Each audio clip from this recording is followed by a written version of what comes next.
Because you see, why is KENHA here then? I'm coming to that. Okay. The committee did consider this response and sought further clarifications, and that is why we have invited the DG.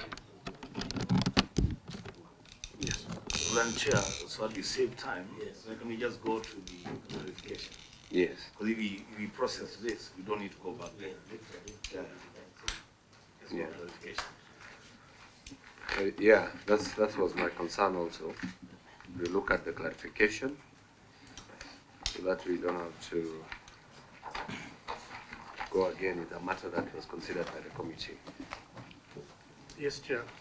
The issues of concern that the committee wanted clarification now from this response from the Cabinet Secretary was that there were, from the original design, there were some changes made. And therefore, there were some savings made to those changes. So the maintained by the government of Kenya through the implementing agency, Kenya National Highways Authority, to carry out design and construction of the Nairobi Western Bypass on the basis of the employer's requirements as stated in the contract. The project road is in Kiambu County and consists of the Nairobi Western Bypass Road, which is one of the major trunk road links in the Nairobi Road Network Master Plan. It starts from Gitaru Interchange and follows the Gitaru Road towards the northeastern and finally turns to the southeast near the Deru town, that is Limuru Road, before heading at Ruaka town. The Western Bypass traverses several centers, including Gitaru, Wangige, Denderu, and Ruaka. In the preliminary design, the length of the main alignment of the road was 15.358 kilometers, with approximately 17.31 kilometers of service roads, and 6 interchanges were proposed in the design, and they included Luakabete, Wangige, Kihara, Denderu, Rumenya, and Ruaka. The design also included the drainage structures and soil retaining walls. And the works were revised, the scope of works was revised, and a meeting was held at the State Department of Infrastructure on 27 September 2021 to consider the project cost appraisal with the aim of containing the project costs within the contract sum. The employer gave directives to the contractor to appraise the scope of works, and the contractor subsequently presented the appraised scope of works, which was accepted, so that the project length was appraised to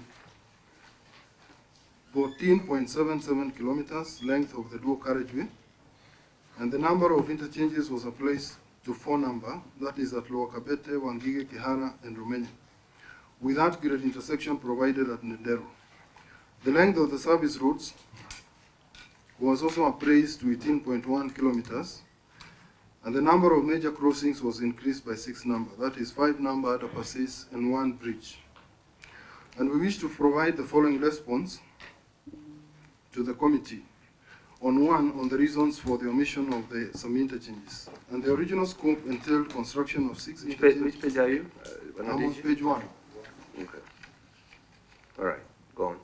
The original scope entailed construction of 6 interchanges at Luakabete, Wangige, Kihara, Ndenderu, Rumenya, and Ruaka, which were appraised to 4 number at Luakabete, Wangige, Kihara, and Rumenya, without grid intersection provided at Ndenderu, while Ruaka interchange was rescoped.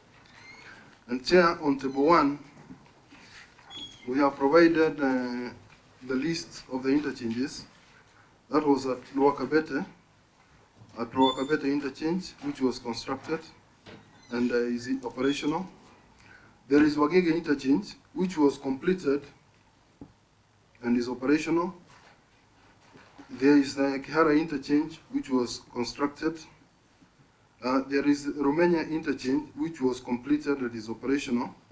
There is number 5, Ndenderu interchange, which was descoped to a roundabout at the junction. And there is number 6, there is Ruaka interchange, which was also descoped. And on the clarification of why the payments were made to the contractor, despite the changes in the scope, we wish to inform the committee that the Nairobi Western Bypass was undertaken under an EPC framework awarded to the contractor in October 2017 at a total cost of 170.9. Point of order, Chair. Can the DG read complete his statement, because he is avoiding to read awarded to China Road and Bridge Corporation in October? He's jumping some part of the... Which part is that?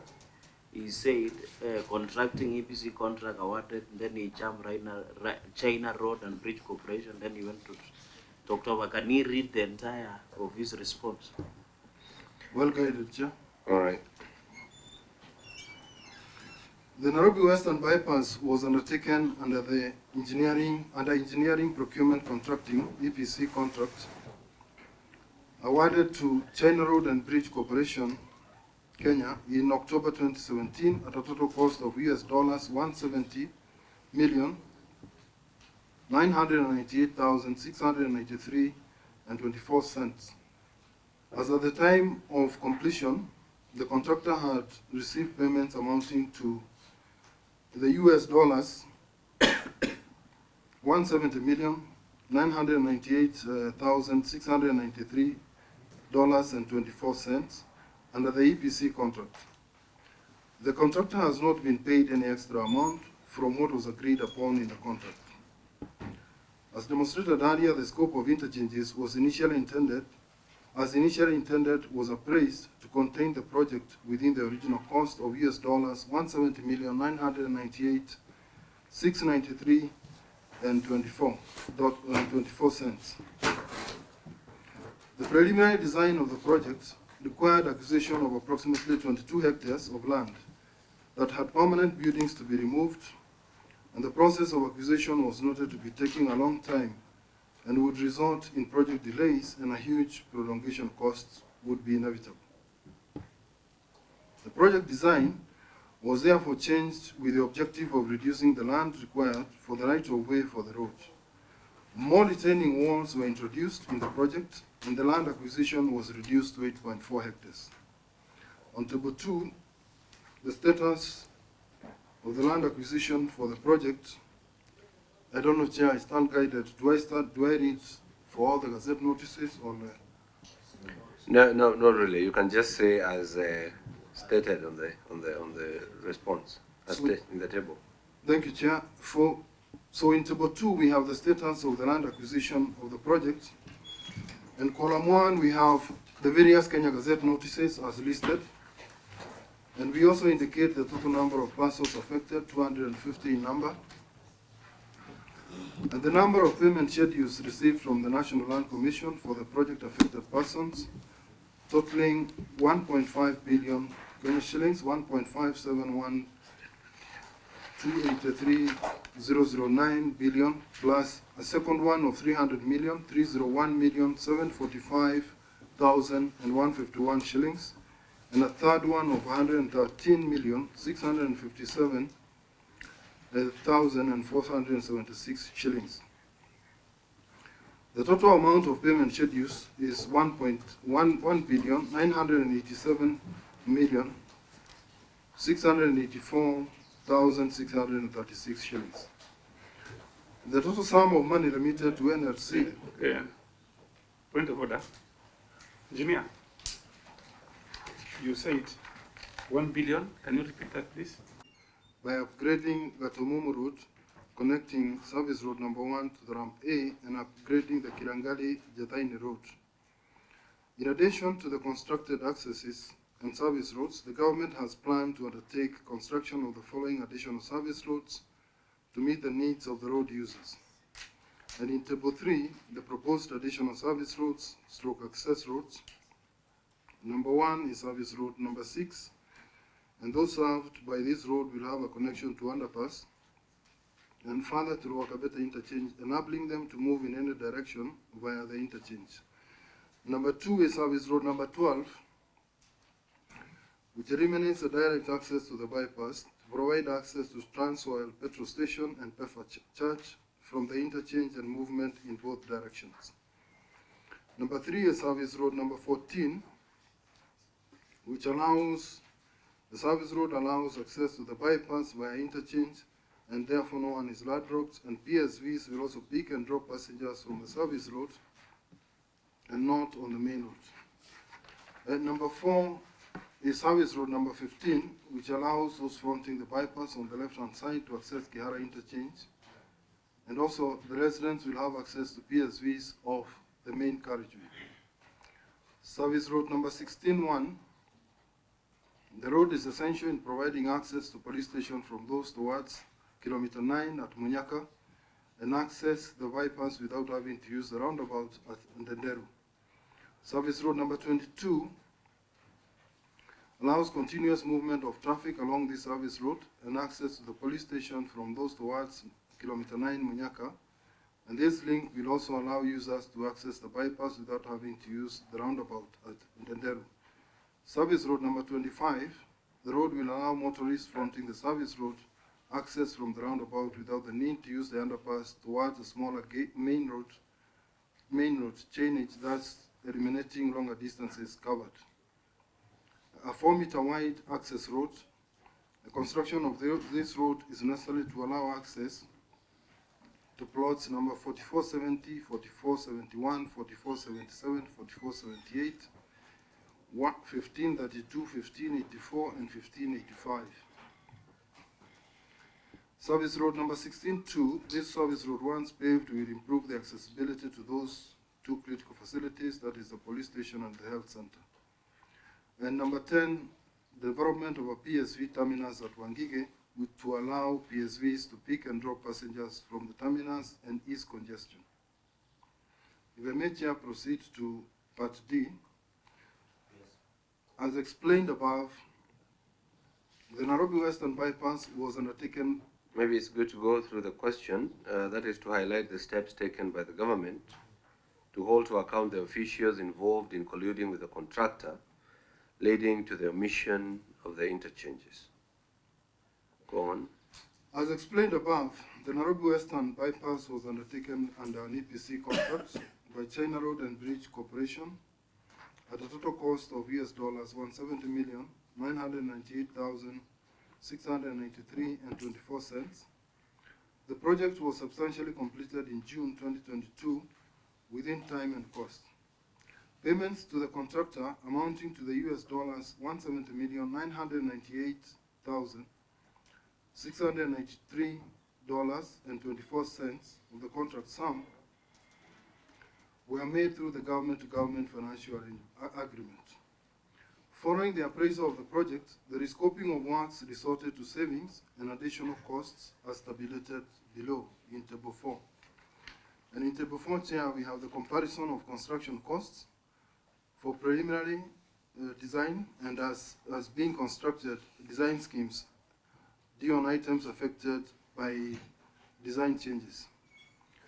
And Chair, we have several columns. One is the serial numbers, we have the location, we have the cost as per preliminary design, cost as constructed, and we have two columns whether for each element it's additional cost or there is a saving. And number 1, we have the Lower Kabete interchange. Maybe you can say as indicated, those numbers are many. Okay. So that we can go with you. Thank you, Chair. We have them listed from number 1 up to number 13. And for number 1, going down as indicated in that table, we have the figures where some are additional costs, the second last column, and some are savings. From Lower Kabete interchange, where there was additional cost, Wangige interchange, there was additional cost. Ndenderu interchange, there is a saving. Romania interchange, there is additional costs. Luaka interchange, there is a saving. Luaka interchange, the second part, there is a saving. There is a service road from kilometer 17 to kilometer 18, there is additional cost, it's an increased length. Changing the median from 2 meters to 4 meters, that is serial number 7, there is additional cost. Number 8 is additional length of retaining walls, reinforced earth, that is additional cost. Number 9 is additional gabions of 1 kilometer and 106 meters, additional costs. And we come to number 10, there's an additional length of 725 meters gravity wall gravity retaining wall, additional costs. Additional 455 meters cantilever retaining wall, additional cost. And number 12, there is additional one number overpass and 5 number underpasses, additional costs. And there is also the footbridges. And the footbridges, there is a saving. And therefore, Chair, we have the totals as stated at the last row. Yeah. Maybe you can explain what you mean by additional cost and saving, and what could have necessitated either. Then I can allow members to come in and have their comments. Thank you, Chair. The design of this road, given the space that we had in terms of width, necessitated acquisition of land on the sites. That is the 22 hectares that I mentioned. Now, we are familiar somewhat with the area that we are talking about, I believe. It's a very densely populated area, very built up, and therefore you need to acquire the land. It means you are removing people from their homes, and it becomes a lengthy process. We had quite a number of court cases among other issues. And we realized that for us to accommodate the road, because you see, there's a natural slope of particular soils, that you cannot do a vertical cut on just any soil. Maybe when you have rock, you can do a vertical 90 degrees. But when you have soil, you have to extend. Now, when you have to extend that embankment of the road, it therefore means you have to acquire land. We resolved that instead of the lengthy and this acquisition process, with the resistance we were getting from the communities, it is better to do the vertical walls. And with those vertical walls, it requires that we do now extra costs because of the difficulties encountered. Yes, the original design was meant to acquire, but you're in a situation where the resistance and the process is taking, the resistance from the community, etc., is taking much longer, and some are even going to court. So to do the vertical walls, these are the walls that I'm describing, some of them extending beyond 1 kilometer. It means you need additional resources. These resources need to come from the contract that you have. The contract is an EPC, which is basically a lump sum contract, but it has indications on various elements of construction. Now, these elements had been billed in the various bills of quantities. So you go and you save here, but you need an additional here to try to balance the contract and accelerate or at least finish within the time given. Chair. That is how the savings and the extras arise. Yes, Senator Omboa. Chair, I have a good question from Senator Cheralgei. DG, where does the issue of forceful acquisition of land to facilitate early entry, when does it kick in? Because you and I know we have a project that has stuck in some place between Kibwezi and Mwingi, and the issues there are related to what Senator Cheralgei is asking. That you have identified that this is going to be the corridor.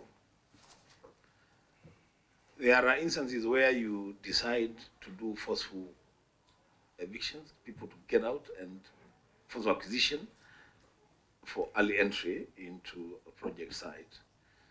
Was that not visible for Kiambu? Or maybe, I don't know, for the Western Bypass? Wasn't that not a possibility? Couldn't you forcefully acquire the land there? Thank you.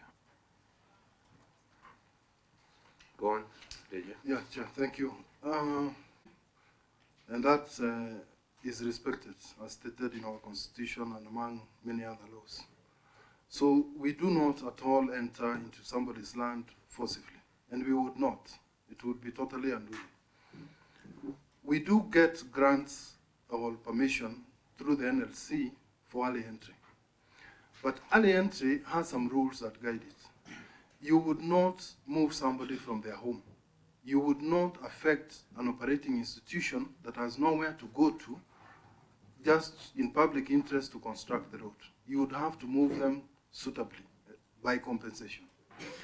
Now, the difference between the Western bypass and what the Senator is mentioning is probably the land sizes and the kind of densities in terms of development that we have. Because if one has 10 acres, you need just 5 meters of their land. You are not even touching his home or her home. You could enter that land. But you wouldn't enter a land where if you enter 10 meters, you are demolishing their household, their house. That is the difference. So early entry is guided by some rules, and of course, you cannot injure the persons who are affected. Thank you, Chair. I know Senator Cheralgei wants to ask many questions, but there is something in the engineer to tell us. You know, in a normal contract, there is a variation aspect of that contract. And then you know there is such amount of money, then you've anticipated there will be a variation, and you've put this percentage of money. That contract will be easy to manage. In the situation that this contract is in, is because there is no variation aspect, you can reduce the quantity of work is supposed to be done, reduce it to a smaller quantity, and then the new issue you are bringing in can be of a certain amount of money. I want to ask the engineer, you already reduced, let's say for example, a 10-kilometer road for a 2-kilometer road. The money that is supposed to be here, you reduce it in 2 kilometers. Do you have an arbiter who looks at this thing? Because the contract is between KENHA and China roads. Who will look at the reduced work that's supposed to be done, vice versa, the work which was supposed to be done? How do you compare the contract, and who looks at, is there anybody who can look at these things and say, look, the new issue you are bringing in does not cost this much? How do you manage those things? Because it's a contract between two people. You can agree with China roads, reduce the road from 10 kilometer to 2 kilometer, and the difference may not be proportionate. How do you manage those things? I think, do you understand? Yes, Bernard DG, you can answer, Senator Chute. Costs, but it is broken down into several elements of these roadworks. These roadworks, in as much as it's a lump sum, have been priced individually. And there's a BOQ, a bill of quantities. Therefore, there's a pricing element where if you are changing something to another one, there should be relationship. Now, the purpose of having this framework is to lock the contract sum, that there are no variations. But then it must meet the employer's requirements. And the employer's requirement would be stated in the contract, that we want this road to move from point A to point B. It should be a dual carriageway. It should have this width. It should have this drainage. Once that is achieved, then the employer's requirements are, if you are looking at the changes, that you are making, you must also take care of the employer's requirements, which is why people would not like connive or something like that, because it is in the interest. It is in the interest of the public that you're doing this one. And the documentation is clear in the appraisal document, where you are changing from A to B, and which quantities you are changing, and which amounts are affected. Cheralgei? Chair, I have a number of written questions. One is on the compensation of land beneficiaries and in terms of acreage that was provided, and then. So my question would be, I thought, Bwana DG, which is a very simple question, by the time you award a tender, as my colleagues have asked, you must have full ownership, because this total sum of the contract was 170 million US dollars, 998,693.24, is such a huge contract that it demands what we call due diligence from the agency. So why would you move to a site that you are not sure of the land? Number one. Number two, on land compensation, don't you think in your initial contract which you ordered to China, China Road and Bridge Corporation, you said you needed 22 hectares, but you ended up ending with 8.4 hectares. Will it not alter the design and the contents of contract, therefore affecting the entire contract total sum? Number 3, on the road interchanges, I've seen your aspirations to try and correct a place called Kiringari, Kiguni, Kibiku, Kathika.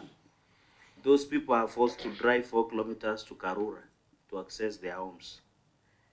In Kiguni Junction Bridge, it ends kwa Michael with no clear connection. Bypass both Kirangi and Kathika have a population of 65,000 population on both sides of the road.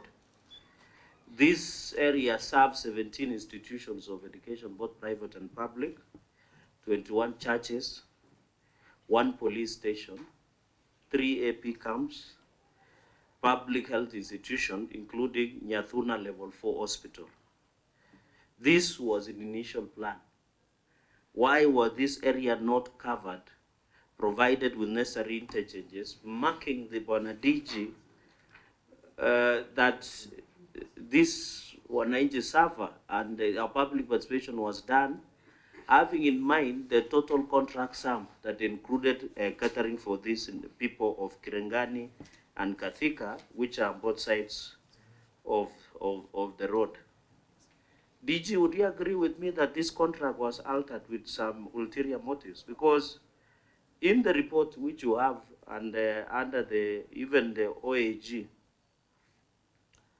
there was supposed to be 6 dual lanes. In the first interchange, you altered. Of course, there were 6 interchanges with 2 dual lanes with 7 meters wide.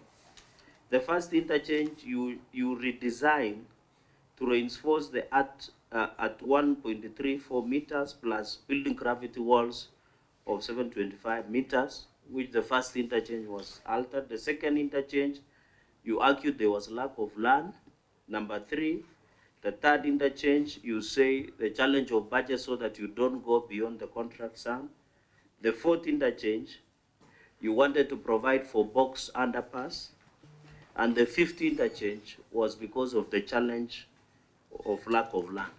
So do you agree with me that the character, design of that contract was altered and changed from different to the contract that was awarded at a total sum of 170 million US dollars? Number 3, question number 3. Number 3, that is number 4, sorry. In CSR, there were 9 activities. You are supposed to, the contractor was supposed to build water kiosks, access roads, learning institutions. In the environmental processes, when you do a contract, you do CSR activities through the chair that benefit the locals. And I would request the committee to visit some of these projects because there were 9 of them. Why would you allow the contractor to build CSR projects outside the locality of where the project is, contravening the environmental impact assessment and the environmental requirement? Number 1 on that CSR. Number 2, how many of these 9 activities on CSR were completed? Are they usable? And can you provide the latest status of these 9 activities of CSR? And finally, on that aspect of CSR, provide the component of public participation, details where it was held, the suggestions that were done. Maybe the hospitality, you can wait. The hospitality team, you can wait because we are in the middle. So, Chair, so that on the public participation, the issue of public participation is critical. I refer you to see for finance bill of 2013 of Kiambu, where CCM pushed to did not do public participation on finance bill of 2013. The courts ruled that public participation is an ingredient in any transaction, and it can nullify the entire project. So can you provide the aspects of public participation? And finally, in your financial statement, there were disbursements that were made of 58.9.7 billion from the CPK, which you disclose in your financial statement. I'm talking about something you disclose as the entity. And luckily enough, you are the one who signed off that financial statement then. But you didn't, you need to give us a letter through the chair that gave you authority not to disclose the monthly disbursement as per the regulations of the law. Because if you are paying, for example, 4 installments to the contractor, within, you must disclose those details, which you did not disclose in your financial statement. You only disclose the transfer of government entities from CBK of 58.7 billion. Within that number 5, where is the bank account? Because the law demands under PMF, can you provide the bank account that was open to finance this project? And finally, you can answer this, or the NLC will answer, where is the special purpose account that was opened for compensation of National Land Commission to the beneficiaries of through the National Land Compensation? I thank you, Chair. Thank you very much, Senator Cheralgei. I think from your questions, that's why maybe this committee had initially directed that any statement that is requested by a senator should appear before for review, so that any additional questions should be put in place so that we can give the witness or anybody who is invited to this committee ample time to come with those documents, to attempt to answer all those questions convincingly and accurately, so that we can expedite on this issue. And where you are at it, you can include the statement that I had requested earlier on the issue of the people of Kabete sub-county, when they are going to be compensated for their land, which was acquired in 2018. And there has been a push and pull between KENHA and NLC. And that's why I like it when Senator Cheralgei says that we should invite the CEO of NLC to also come here and tell us how much money do they owe the people of Kiambu, and how much money do they owe the people of Kenya when it comes to land acquisition. So you had given you have given a response to say that the ministry is engaging Treasury to see whether they'll get additional allocation, and once that additional allocation is given, that is the previous statement that was answered by CS Kipchumba Murkomen. So also, are you aware whether they have put any allocation, or how much have you asked from your department as per the compensation that you need to compensate these people? So I know there are so many questions. If you forget, we'll remind you, but I praise this committee on those. Chair, with your indulgence, so that I don't need to come back, and I'm happy he's writing all the questions on money. But this was the only project that in their financial statements, they didn't have retentions and payables. I would want to know from the DG, where is the authority that they used not to have that in their process.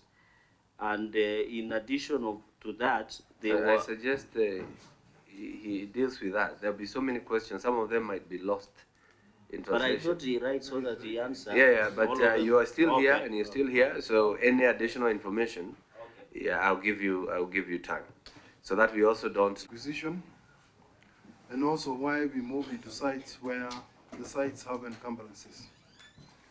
And Chair, in terms of the land acquisition, we follow the Land Act, and we work together with the National Land Commission in very many details, where we start by identifying the property that is going to be acquired. We proceed to get an approval from the CS, who writes to the NLC. They will inspect the land in details. They will hold inquiries. They will proceed to prepare awards to the respective landowners. The amounts that NLC prepares on behalf of the government are the ones that we pay. It is correct that there are issues that were raised by the OAG, and I think that is a matter that we are resolving between us and the OAG and the NLC, because the full documentation for compensation is verifiable. The figures that we pay have been prepared by NLC by following the due process.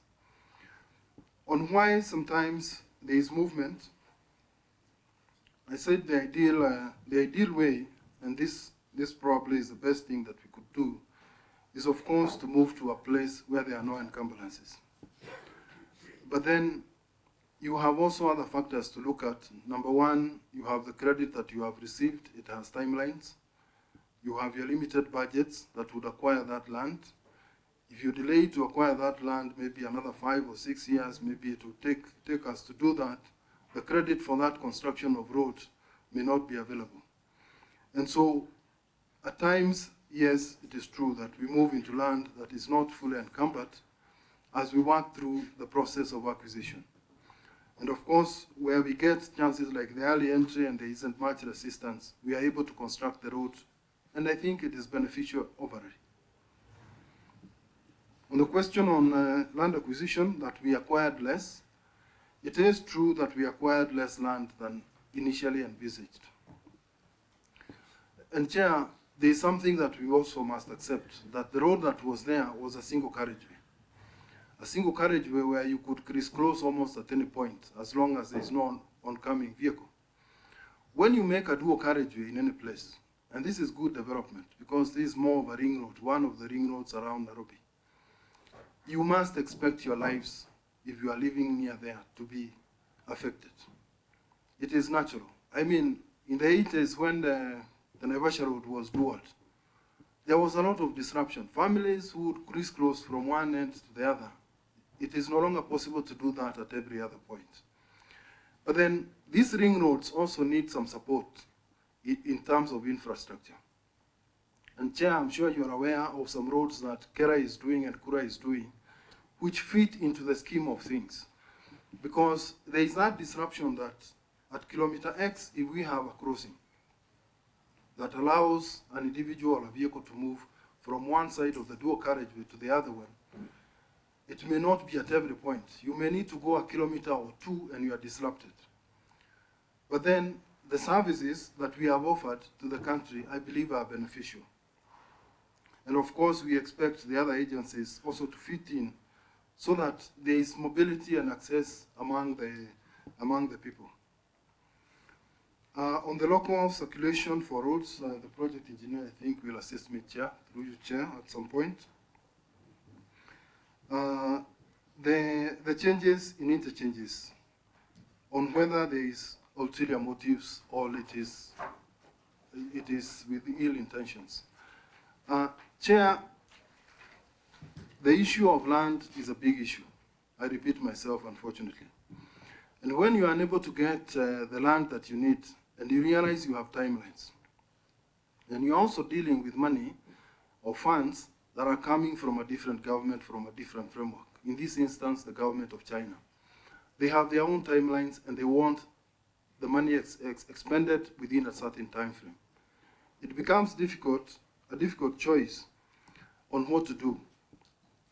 Because if you are not getting the land, then you might as well redesign, and at least you have a road that runs through from end to end, and then you can try to retrofit a few things and also support this infrastructure using the back roads. And I think this is what we did, and we believe it is in the interest of the country. Question number 5 was on the CSR. Chair, if you allow, that the project engineer would fill in. On On the disclosures of the bank accounts, Chair, it is there in the PFMA Act that we should open a project account for each and every project. And this is a matter we have raised with Treasury. It has been raised by the Auditor General. But then we need to be pragmatic. There are several ways of funding projects, Chair. One is where we are not even the ones making the payments. The payment is processed from the site team. It comes to Kenya National Highways Authority. It goes through our ministry to Treasury. All the papers are in place, but the payments are made from the Chinese government to the contractor directly. Would we need an account, a bank account opened in Kenya or even overseas, if possible, for such a purpose? I don't believe we would. We have projects that are funded with money that comes, the real cash comes to Kenya. And in those instances, we open a project account because it is necessary so that we have the monitoring of the funds in and out of that project. So in this instance, it was not necessary. We have discussed many times and we have correspondences between us and Treasury. And operating accounts is not cheap overall.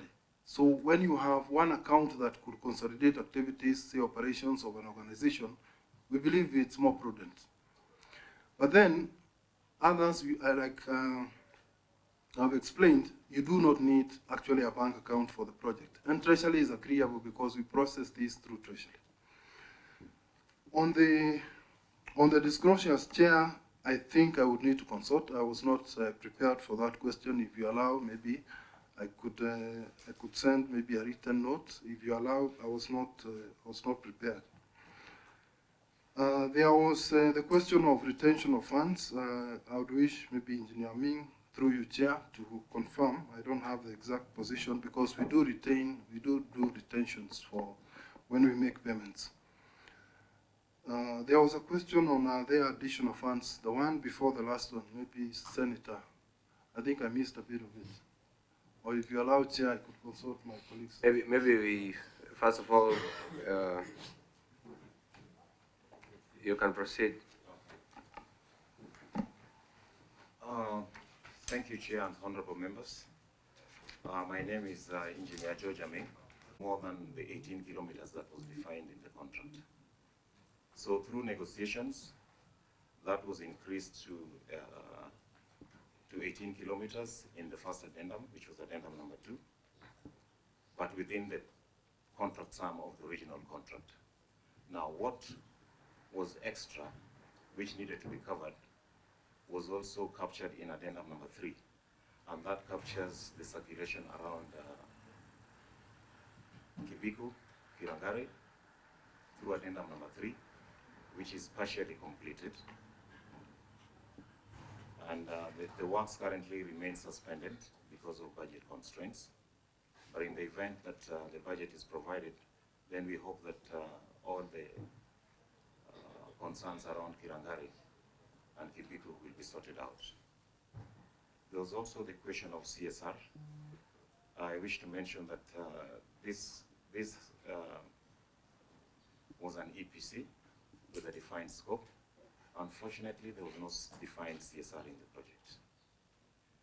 The only way the CSR was being managed in this project was based on a need basis, and only to the extent that the project road was affecting particular communities or a section along the road. I'll give an example of Kihara Primary School. Kihara Primary School was affected by the construction because the movement of kids on from the left and to the right, and the contractor was also through negotiations. The contractor was also using their compound to keep their equipment and to store materials. And out of that, they negotiated and agreed that the school will have a playing field, and also the contractor will build for them a perimeter wall for the safety of the children. So that is as far as CSR on this project is concerned. There were, of course, other CSR needs, but those would only be carried out at the discretion of the contractor, and to the extent that they were also in his interest. to carry them out. Thank you. On the matter of retention, Chair, if you could kindly allow, maybe you give us some time. I confirm the numbers because I don't have the answer with me. Thank you. Okay. Chair, if you allow on the retention, if I may add something, even as we clarify, we are looking at a contractor who is directly being paid by the government of China. And possibly that is why it may not reflect in our bank accounts, but we'll need to check and confirm as to how would you retain when it is being paid outside there, and it is 100% paid out there. However, to confirm to the senator that the retention is normally put in place so that in case there is a defect, then there will be an issue, that money would be used to repair that road. There are various ways of guarding the employer's interest in the event that a contractor is doing work that is not perfect as required. That would mean you have a performance guarantee, and this was in place, and it also ensures that if there was an issue, then the repairs would be undertaken. In this particular instance, the road has gone through the defects notification period, and we have no issues with the contractor. I thank you, Chair. Thank you very much. Two final all your conclusions, questions. two only.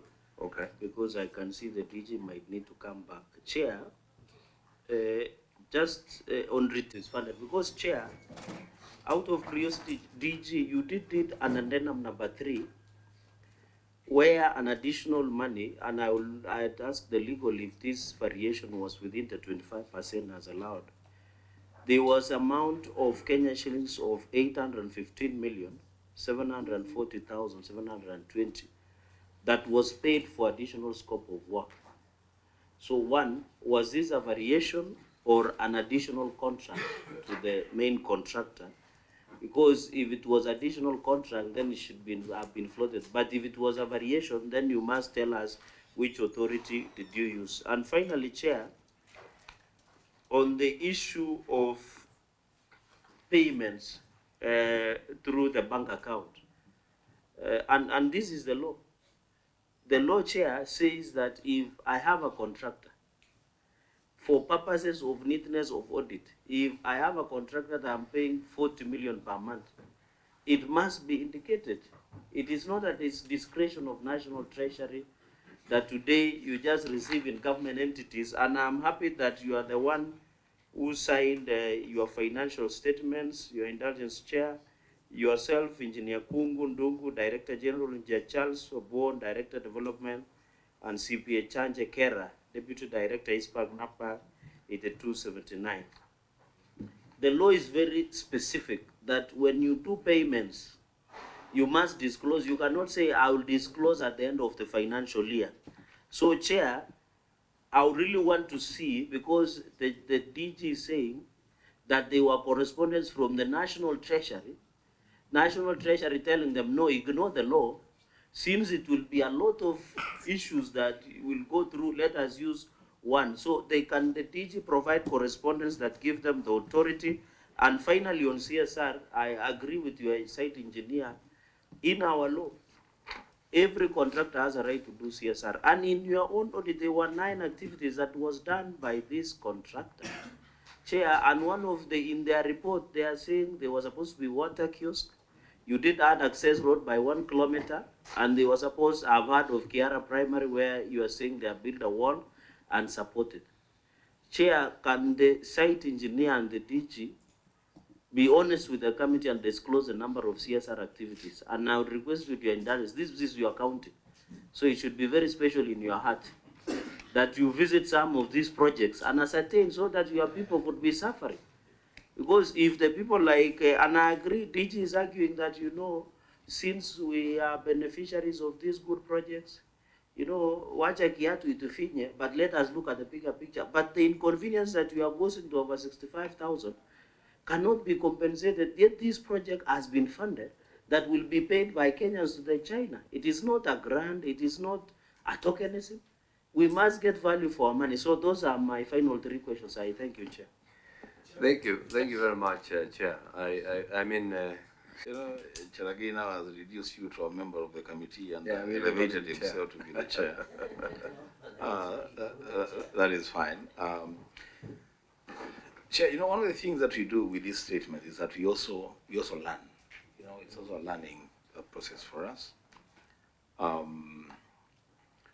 So maybe the DG can educate us on the mode of payment for this project, it being a turnkey project. So even we were supposed to have some retention, and where would that go? Or where would that retention be? Because even the amount is being paid outside to a foreign contractor. So are they supposed to send the money then to who? Where is that retention supposed to go? Secondly, and this is for Senator Cheralgei. You know, Chair, I have realized that Cheralgei has a lot of information about this road. Yeah. Too much. He's actually making reference to documents on his phone, which documents are not available to this company. Around a project, like I indicated earlier. Any development will bring some disruption. And typically, if you do a road, there's significant disruption among communities. And Chair, it is after engaging communities in several barazas, I think some of them I personally attended with the then PS, that we came up with a need for some priority projects given budgetary constraints. And that is why we have the upgrading of Gatomomo Road was indicated as one of the most critical roads for the community to connect the community around. And then the Kirangari and Jadaini Road was also considered as one of the most critical that the communities would need so that they're able to access and have circulation related to this new dual carriageway. And this is why the government engaged the same contractor, yes, with a small variation to make sure that some access is provided. It is also correct, Chair, that for the community fully to be able to access and to also communicate across the dual carriageway, we have listed and owned up that there are some roads that may need improvement. And this may come through the various agencies of government, not necessarily Kenya National Highways Authority. On the project accounts, Chair, it is an issue, and I think it is something that the OEG has raised, and we need to be practical, I think, at some point. We have raised it through the National Treasury. We probably would have several hundred projects as Kenya National Highways Authority. It would also mean that we open for each of those an account. We are talking of maybe several hundred accounts spread across the banking system. It is probably the correct thing to do. It is the law, it is there, but it is something that we also need to see whether Parliament would assist us to be more practical. Because if one has a schedule that the Auditor General can verify from the bank statements, would it be more practical? Remember, Chair, we are even moving to a single account. So opening those many hundred accounts probably is not the most pragmatic thing to do in as much as it is. And it is something that is before Treasury. Point of order, Chair, could the DG contradicting himself, because in his earlier submission, he said every single project, they have a project account. Now he's saying we will turn to have a single account, and that was part of it. And secondly, he was saying since this money was money that was coming from a different China government, it was supposed to not to disclose more information because it was a direct payment. Is he contradicting himself? I think I understand he is putting on a proposal for this committee also to think about it, whether it will be appropriate for 100 projects to have 100 accounts. So, and I think that is part of what I'll be giving as a directive at the conclusion of the committee also to help assist in some of these scenarios, because there is a question that he posed that this EPC project should you have an account for a retainer, yet the money is coming direct from China or wherever, all the way to the contractor? So I think this is something that requires policy guideline and direction. So we'll be deliberating that as we conclude. And I suggest that, because that's the only question that the DG has answered. There's several, and we have the senator for Lamu here.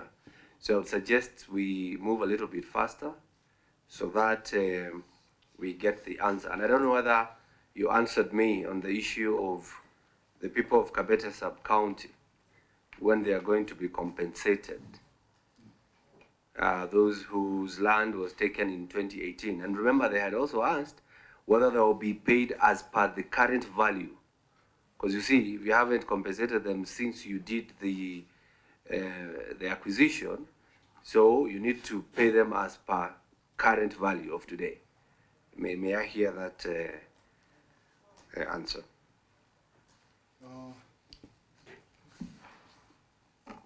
Chair, on the land issue, in our submission we have indicated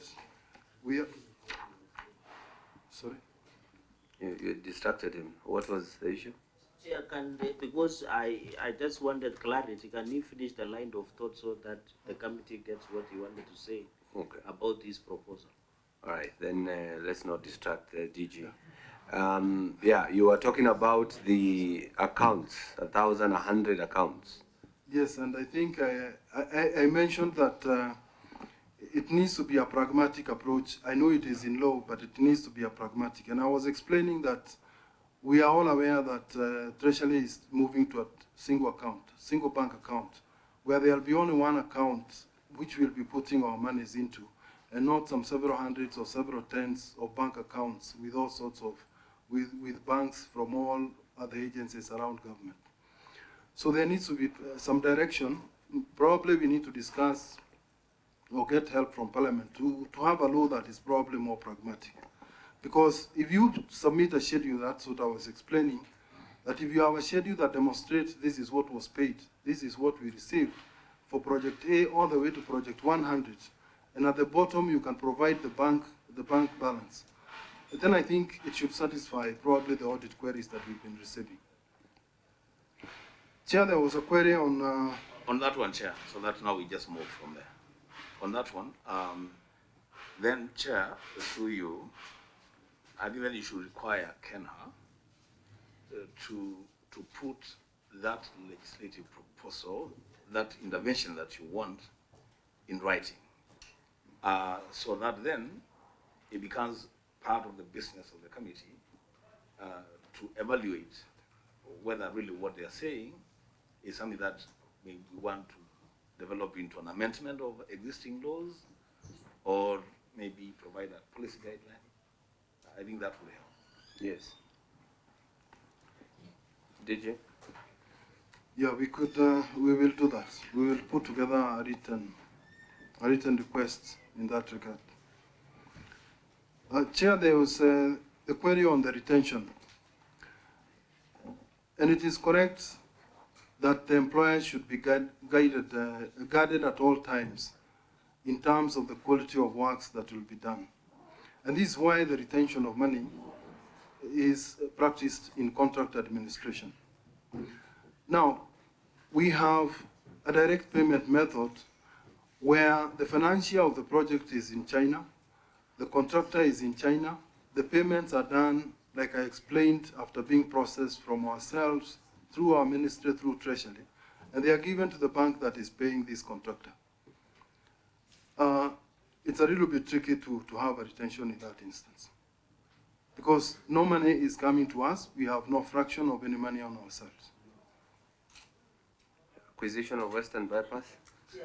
Just what you are saying, Bwana DG, in your submission, through the indulgence of the chair, is that since the Chinese are, it is a Western Bypass, if today there are defects on that road, which money will you use to repair? Will you now come to Exchequer and say, since the China corporation built that project and he was paid, we didn't retain any retention, so we'll go back to the taxpayer to look for more money for repairs, and yet pay back their debt. Thank you. Chair, if I may. Development engineer and the person who signed off the financial state in note number 5 in your financial disclosures, you have indicated there are no payables and there are no retentions. And it is in your financial statements, it originates from you. There is no retention, but there is a retention guarantee. So where is the money in case, where will you get that guarantee from? Is it Exim Bank or the Bank of... it would be the local banks. Yeah, but you are saying the money came direct to pay the contract? Can I clarify maybe again? No, the DG, maybe you must, through the chair, you must say that with the money. You cannot say since there is retention guarantee, it is zero on the balance of retention money. I think the chair, because this is your project in your county, I can request maybe DG can be given time to go and discuss and get from his finance experts. I wish the person who signed off financial statements would have been here. Because we cannot say, since money comes from outside the country, our law becomes sufficient. Even when you look at the section 151 on the public disposal and even public-private partnership and public disposal act, is very clear. I think the DG is here. Yes. So if you're comfortable clarifying and finishing that matter, we'll gladly want to hear your statement. But 1 minute. But as the senator is requesting, we can give you some time. But Chair, we cannot allow the DG before this committee, which has a jurisdiction of a high court, to prosecute an illegality. I think it will be unfair to everybody because you will write a report and it will set a dangerous precedent where since the money comes from outside and we are paying, Chair, it's more than 11 trillion that we owe. Okay, give him time to respond. Handing over, you must retain the retention money. And he's arguing that, in fact, he has removed KENHA from the entire process. He's saying the money comes from foreign country, it goes back to direct to the contractor. Even he's saying they are the conveyor belt of that amount. Then are you not applying double standards? If a local contractor, you are retaining their money, but if I'm a contractor getting money outside the country, it is violation of the law. So, Chair, the DG is misleading the committee. Can we get time to I'm still interested in his response. I haven't had him respond conclusively. But he has finished his response. He had not. No, Chair, he had not. You are interjecting. Chair had not. He had not. I was explaining. Yeah. Yeah. So retention must be there. You should have told us if the and then why did you, if you had retention guarantee on a DG, which is equal to cash, then in your financial statements note number 5, how much was it? The guarantee was how much? And which bank did that retention guarantee is? If you give me that answer, Chair, I will rest my case. But so long as then the retention money was not there, somebody had retention money. Because if retention guarantee is same as cash, let's assume I have a guarantee of 1 billion, which is equal to cash. And then in your financial statements, you are saying there is no payables and there is no retention. So on this project, Chair, how much guarantee, which is equal to cash, was in this, and you refused to disclose in your financial statement? So how much was it? Which bank did it hold? Because you have said local banks. Yes, Baradiji, and I would want. Chair. Well, so the committee will wait for that response because you have that information. But the DG can request to come and respond again if he wants to. That's what he said. Chair. Yes. You know, Cheralgei, Senator, as I said, we also have to be seen to be fair to everyone. The people of Kiambu and also the DG. Now, we cannot tell him to go and bring us an answer, and we're already telling him the answer to the question that we're asking. If you already know that there is no guarantee, why should he come? But he's saying he wants to come. No, but you're saying there is no guarantee, so why do we need him to come? Then, Chair, I'm happy because the committee has agreed with me that there was no retention money, there was no retention guarantee. Yes, because Cheralgei, you are out of order. We have all agreed. Chair, the issue of land acquisition, I had mentioned a bit earlier, that the acquisition, in our submission on page 3, that the status of the land acquisition of the project is as follows, that there are various gazette notices that gazetted various land parcels numbering 250 for acquisition, and the number of payment schedules that we received from the National Land Commission came in 3 schedules. One of them, 1,571,282.09 shillings. And the second one was 301,745,151 shillings. And the third one at 113,657,476 shillings, totaling, it's page 3, sorry, Senator. Of his response. Is the total sum of payment schedules is 1,986,684,636 shillings.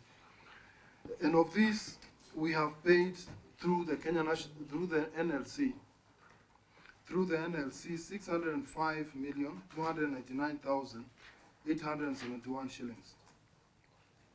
And to date, we have a total balance, that is monies that we have not paid the affected persons, at 1,381,765 shillings that is not yet paid to the project affected persons. Chair, as you are maybe aware, is that we've been also getting significant budget cuts. And it is true we are seeking extra funding through our Ministry to Treasury so that we are able to settle these outstanding balances. So up to now, we are not sure whether my people of Kiambu County will be compensated within the coming financial year, because the balance of 1.4 billion for the people of Kabete, for the people who are just by the Western Bypass, all this amount is for the people of Kiambu. So is that to say that we are not sure whether they'll be compensated?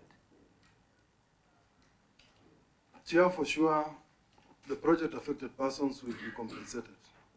I may not be in a position at this moment to commit that they'll be funded within this financial year or the next financial year fully, given the budgetary constraints that we are going through, but for sure they'll be compensated. Chair, you also asked... Point of order, Chair. Point of order. When we passed the pending bill motion by Senator Ladama, and under the law, pending bill is the first charge. So when the DG says due to bills, and this extrapolated from counties, must be the first charge. That is the law. So even if you are to get 100 million today to KENHA, they must try to offset 1.3 billion that is owed to the people affected in Kiambu County. So it is not a luxury that you can say, since there is a road construction that is requiring 2 billion, and you have a pending bill of 2 billion, you will say let 2 billion stay, then I will pay pending bill later. It's the first charge in terms of disbursement. I think on that issue, the CS for transport will be best to answer that. But in line with that, as KENHA, in your proposal, how much have you requested to be put in the budget for such in the coming financial year? Because I believe every government agency will do their proposals. Then after we hear your proposal, then we will have the CS now to come here and tell us how much money that he is requesting so that he can compensate these people and the people of Kiambu, the people of Western Bypass. Because this is 1.3 billion, actually it's 1.4 billion. And the water department also owes the people of Kiambu again on land acquisition another 1.4 billion. That is 2.8 billion that is owed by government to my people. But anyway, that was just for informational purposes. But how much have you requested? For more information, because I can't pass this opportunity, for engagement with the CS and the agencies, because Chair, our people, honestly, our people are suffering, seriously suffering. Senator Cheralgei is making reference to the pending bills law, but personally I make reference to a superior piece of legislation in the Constitution, Article 40, and then you are the lawyers, I'm not. You know, if you're going to acquire private land or private property for public use, compensation is supposed to be prompt. So 5 years down the line, we have people whose land has been taken, and those who are supposed to be told now, you relax, you know, there's a road that is serving you. But now, it's hurting them. Many years down the line. That conversation, Chair, on pending bills, is a conversation that I would interest this committee to consider having a substantive conversation with the CS, so that even if it means then we stop new developments and first clear the backlog of especially people who are affected by projects. That would really be a good thing. In fact, Chair, to add that, under Article 40, and I'm giving free legal advice, is it must be prompt and within market value. So your people, the house that they demolished during this Western Bypass was 5 to 6 years ago. It might have been worth 40 million. So you are paying them 5 years later, and the Constitution says prompt and with market value. So we must have a substantive, and I think you must look at it the entirely from all the agencies. Yes, I think so that's what I'm saying, yes. and we will invite you. We have the CS so that they can also have that policy direction. Because you see, the more you keep these monies, the more it gets interest, and the value goes up, and you might not be able. So let's not engage on that line. Let's have the DG conclude question number. Praise the committee on the progress made in securing the construction of footbridges at Odero 87 along James Gishoro Rironi A104 highway, as agreed upon during the visit conducted by the committee on 4th November 2021. So this committee in the previous parliament visited that area and discussed on all these footbridges. So I praise the committee. Where are we? How many have you put? And when are you completing this project? Chair, thank you. The James Gishoro Liloni 8 road project had packaged construction of 21 number footbridges along the road. And to date, one number footbridge has been constructed at kilometer 44 plus 700, that is near the junction to Maimahiu turnoff. And however, due to financial constraints, the provision of the aforementioned footbridges has not been completed. I'm on page 8, apologies.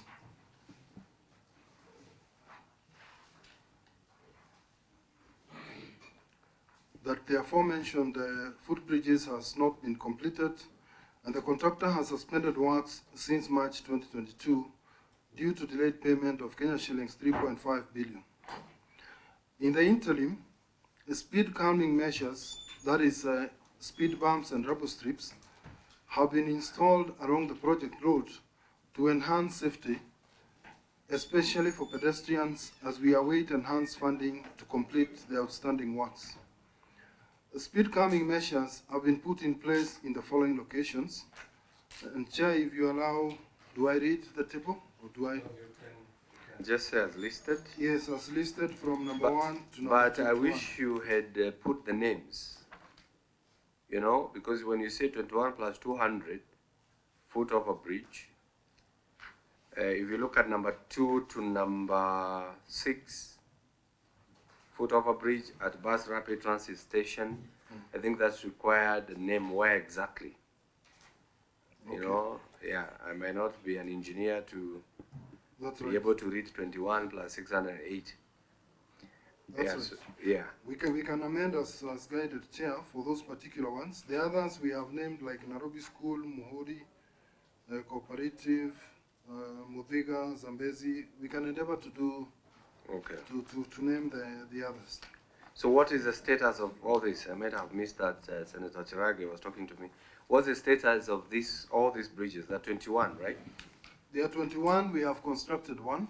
Okay. So 20 remaining. 20 remaining. The other. Senator Kamau, usipotee sana. Yes. Yeah. So what we have done is, because these locations have a lot of pedestrians, the only way to segregate that section so that pedestrians are a bit more comfortable, crossing the road, we have put bumps and we have put rumble strips to assist in calming the traffic. Okay. So 20 have not been constructed. That is correct. We have money for them? Or when do you think we should finish them? Chair, we really need a Marshall Plan, I think, in the road sector, and we appeal to both houses of parliament, because the resources that we use come through the parliament. We really need some sort of a Marshall Plan so that we are able to complete these roads. So the 20 bridges require 3.5 billion. Not correct, sir. Not correct, Chair. The 3.5 billion is the money that we owe the contractor, unpaid bills for work done. James Gishoro itself has quite a number of outstanding works. I think totaling about 7 or 8 billion of work that has not been done, from drainages to these footbridges to some overpasses like Angemi. There's quite a bit of work that has not been done because of the resources that we have. Okay. Yes.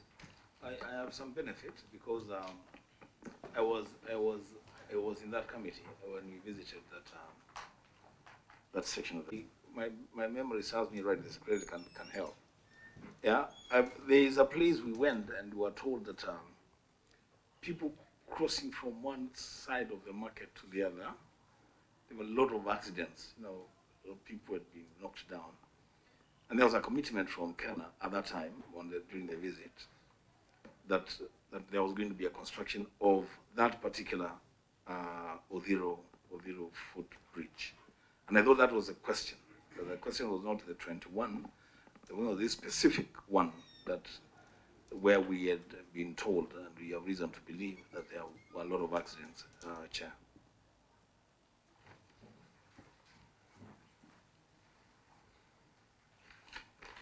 So any other issue on this one? Because now this is a matter of budget allocation. Yes. The same as that of Western. I think we should have joined these two together, but kindly keep us to speed. Thank you, Chair. In 2019, JICA entered into an agreement to loan the government of Kenya, Japanese yen 120 billion, which will cover 100% of the eligible costs, and this cost is inclusive of both construction costs, consulting services, and price escalation, and physical contingencies for works and consulting services towards the construction of the Mombasa Gate Bridge, MGB.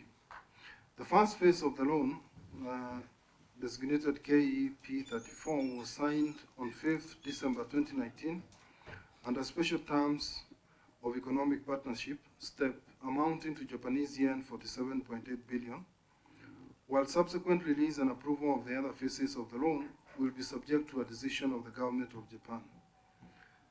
The GOK is responsible for covering a counterpart fund portion for the following, that is land acquisition and compensation, general administration expenses and taxes and duties. And the project includes 5 phases, as listed in Table 5 below. That is Package 1, a cable stayed bridge across the channel, 1.32 kilometers. Package 2 on Mombasa Island, of construction of various sections of roads, 0.2 kilometers, 2.3 kilometers widening, and intersections. Package 3 is on the mainland south, the construction of a viaduct, 0.6 kilometers in length, 1.9 kilometers embankment, and 2.5 kilometers of frontage roads. Package 4 is on the mainland south, that is a construction of of an embankment and at-grade sections. And package 5 is the operation and maintenance of the facilities.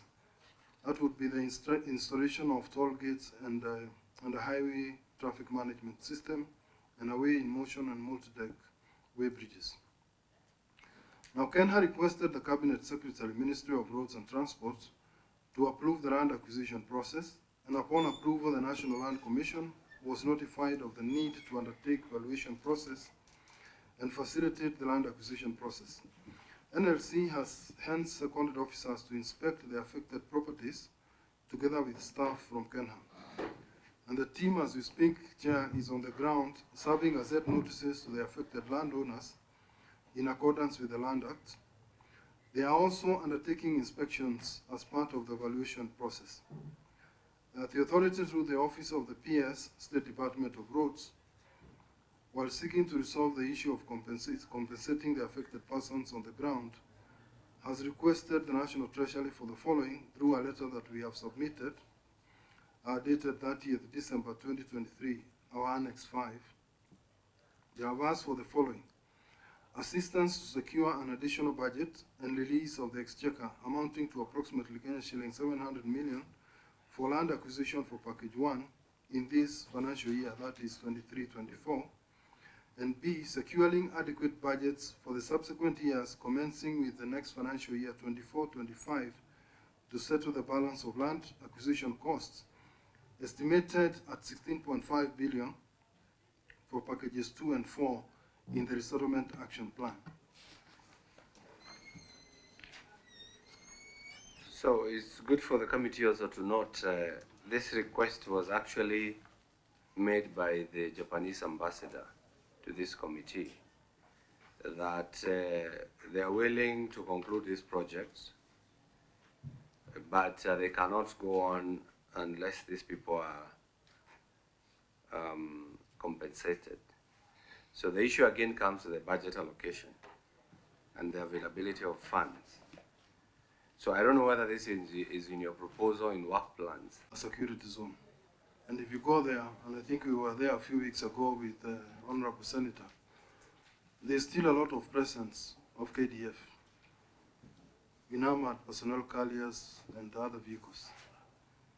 So the reality is that we are guided once in a while on what to do by the KDF, being the security experts.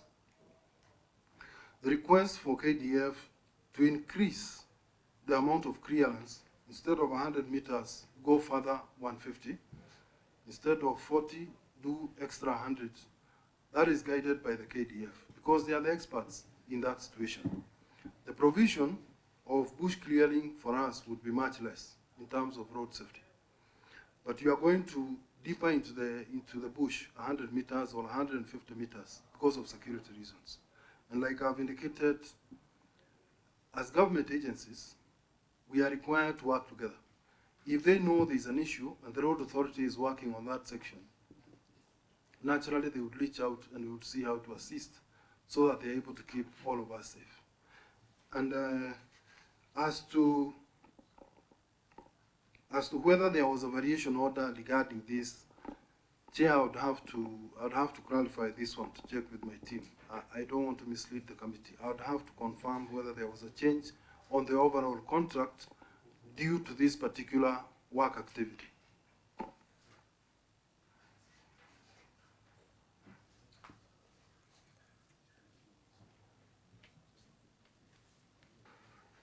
Okay, Senator Kamau, you have additional questions or supplementary?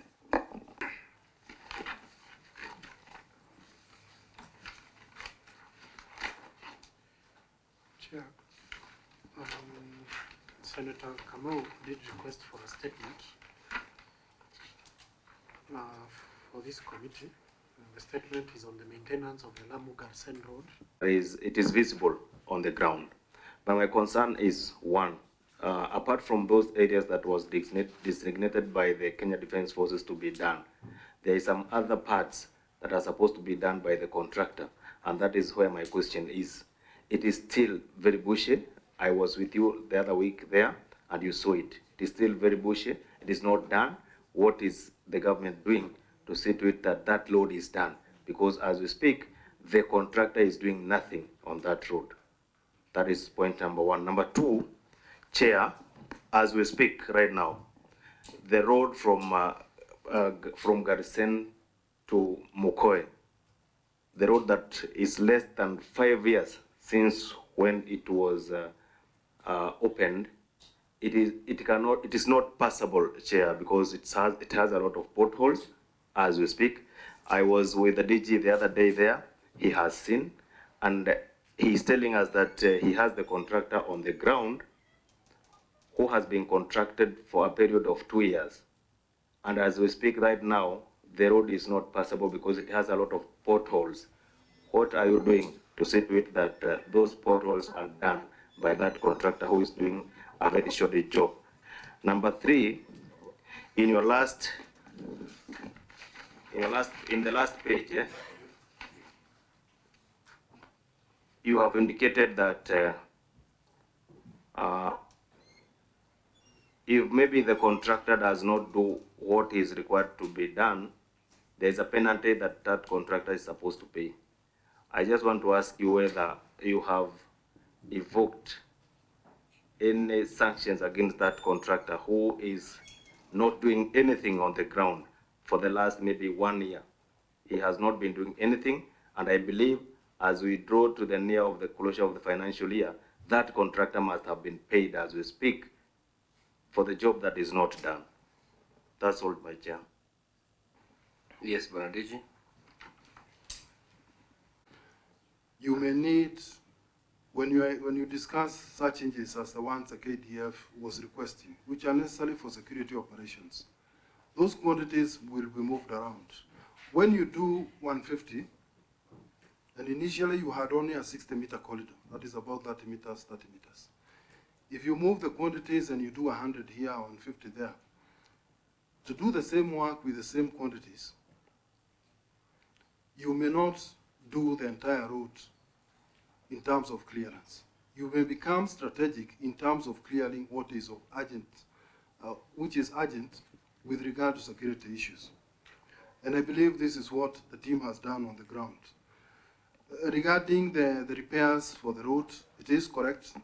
There are a few places we live in this country, we know the rains have affected quite a number of roads. There is a short section that we are discussing with my team, I saw it, which requires some urgent repair. That one is not completely waterlogged, and we'll be attending to that. And we are also aware that there's a cutoff. There's a cutoff on this road, on several sections. And what we have done since last year is to temporarily maintain the road so that people and vehicles would be able to pass and connect the people of Lamu with the rest of Kenya. Now, these works that were done were also damaged in the last rains significantly, which is why myself and Senator actually visited the Lamu County. Now, we are going to do some permanent works for these sections. And we'll be having box culverts that will allow water to pass under the road.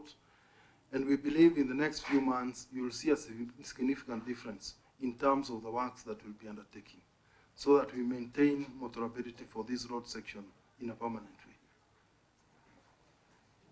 At least I can hear there's progress, but you are actually ahead of the committee, Senator Kamau, because you visited the area with DG and maybe others.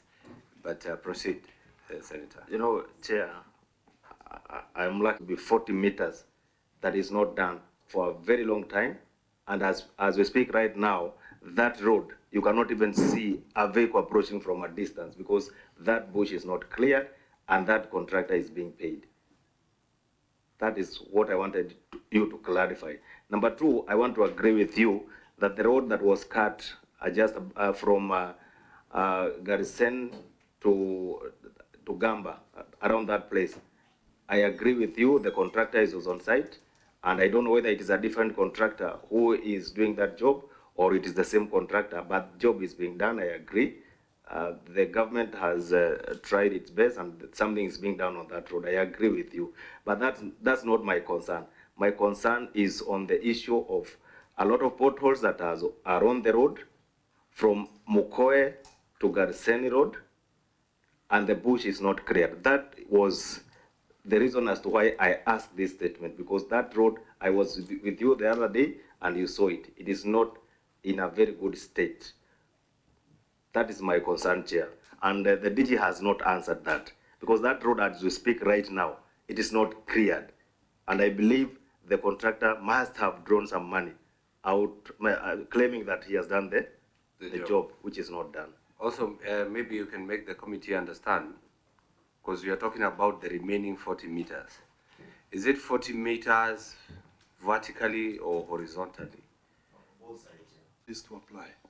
We had contracted somebody for X number of square meters to be cleared. Now, this area has been changed in terms of priority by the KDF because of security concerns. When you go and deal with the issues raised by the KDF, it means you may forego for other sections. Recently, we had the washouts that we had, and we are all aware when we got the cutoff. We had to reprioritize that contract in a manner that we can give the people of Lamu some connection, because we did not have additional resources. That reorganization, of course, may not prioritize bush clearing when you have a cutoff. And that is why some of these areas have not been cleared. But let me assure you, Senator, we have a new contract that is coming up, because the one that is ongoing is almost ending. And as a new one comes, we have quantities for the permanent works in terms of the crossings, for box culverts, and also for the repair of the road where there could be potholes. And then also we'll have the bush clearing also done. All goes back to the funds. No, this one, Chair, is LMLF, so we should be able to do it. Okay.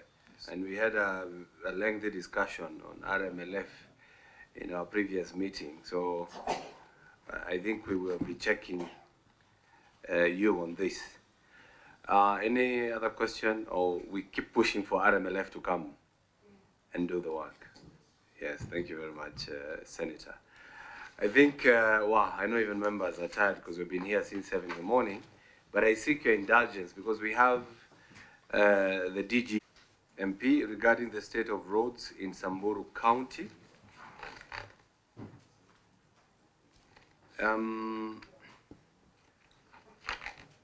It is, I think, in separate, what, 2?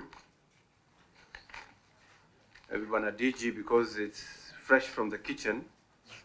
You just responded the other day on this issue. You can just clarify. I know the senator is not here, but we will be able to update him. So, clerk, very fast, what was the statement? Thank you, Chair. This was a statement by Senator Cheralgei, and the statement was on the state of roads in Samburu County. In the statement, the Senator compensation to acquired land, not just for Kiambu County or not just for the Western Bypass or the James Gishoro Road, but all over the country. We need to know how much that NLC owes the people of Kenya. Number 2, from the deliberations on the EPC projects, I think this committee should note that we need proper policy guidelines to be drafted if there is none, or to be enhanced, because that issue of retainance amount seems to be lost in translation somewhere. So that is the work of the department or the agency to pursue on that direction. Number 3, I will call it a full explanation or documentation on the issue of the bank guarantee, surrounding the retainance fee or the retainance amount, for the committee to note and also understand the scenario surrounding that. I also understand that CSR is voluntary, but I believe it is put in the contract when the contractor takes on the job. I think there is that segment where they're supposed to do a CSR. So I would want the department or the agency to appraise this committee which projects were done under CSR from that road, that is the Western Bypass. Just a list of those CSR projects. And when the CEO, National Land Commission, appears before, will issue or bring a list of all the beneficiaries of the land compensation on the Western Bypass. You know, the names of all the beneficiaries of this Western Bypass and how much they owe each person. Once we sit with the CEO and we get this information, the next thing that we are going to do is to invite the CS, Roads and Transportation, that is Kipchumba Murkomen, to appear before the committee and give his commitment on the conclusion of these issues once the committee deliberates and comes up with further recommendations and direction. So it is so guided, it is so directed. Chair, you're done, Chair. Can I ask that you just slightly amend the direction on the list of the people that are being compensated for land to also include, because this is a live matter before this committee, Okay. the compensation for pubs from Kibwezi, Motomo, Kitui, Mwingi Road. Well, it's a live matter.